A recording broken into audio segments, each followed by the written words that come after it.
1 लाख युवक जान गंवाते हैं हर साल लापरवाह ड्राइविंग के कारण। आप सोचिए, 25 साल लगते हैं एक बच्चे को पालकर बड़ा करने में, और 25 सेकंड में लापरवाह ड्राइविंग के कारण वो लाश में बदल जाता है। क्या बीतती होगी उस मां के ऊपर जो अपने जाते हुए बेटे की पीठ देखती है और आते हुए बेटे का मुंह नहीं देख पाती। आप लोग क्या सोचते हैं, अगर आप अपनी पावर दिखाना चाहते हैं तो मिल्खा सिंह की तरह तेज दौड़िए, या कि आप नीरज चोपड़ा की तरह, देवेंद्र झाझड़िया की तरह आप तेज भाला फेंकिए मोटरसाइकिल का कान मरोड़ने में, या तेज गति से कार भगाने में कोई बहादुरी नहीं होती। अगर आप सोचते हैं कि आप बड़े हैंडसम और डैशिंग दिखते हैं तेज गाड़ी भगाते हुए, आप डैशिंग हैंडसम नहीं दिखते, आप लापरवाह दिखते हैं, आप बेपरवाह दिखते हैं, आप बेवकूफ दिखते हैं।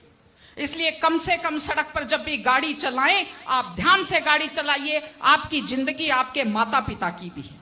एक छोटी सी चीज और कहना चाहती हूं, हमारे बुजुर्ग हमें जब पालते हैं, जो लोग खेती से बच्चों को पढ़ाते हैं, जो लोग छोटी आमदनी में बच्चों को पढ़ाते हैं, उनकी पूरी उम्र खप जाती है अपने बच्चों की जिंदगी बनाने में, और उसके बाद दुख का विषय है, बड़ा पीड़ादायक सीन मैं कई जगह देखती हूं कि एक माँ बाप मेहनत करते हुए हाथों में आइटन पड़ जाते हैं, एड़ियां फट जाती हैं, कपड़े मेले फट जाते हैं, और उसके बाद जब बेटे को पढ़ा लिखा कर तैयार करते हैं, उसके बाद पढ़ी लिखी बड़े घर की थोड़ी बेटी आ जाती है तो माँ बाप की तरफ ध्यान नहीं देते। आज हमारे 60-70% घरों में हालत यह है कि बुजुर्गों को रोटी तो मिल रही है लेकिन इज्जत से रोटी नहीं मिल रही।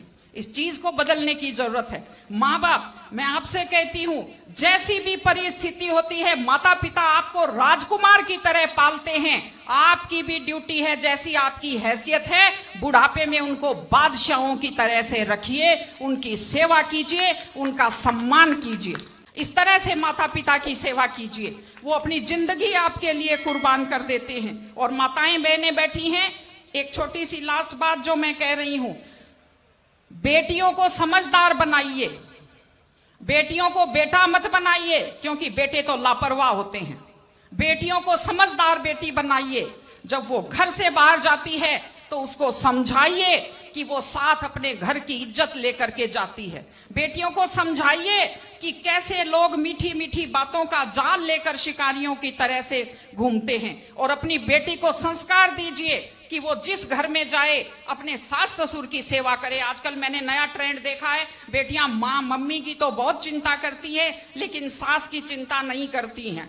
ये गलत चीज है। औरत घर की धुरी होती है। अगर वृद्ध लोगों की चिंता नहीं करेंगे तो हमारे वृद्ध लोगों को सुरक्षा कैसे मिलेगी, उन्हें सम्मान कैसे मिलेगा, इनकी जिंदगी खुश कैसे होगी।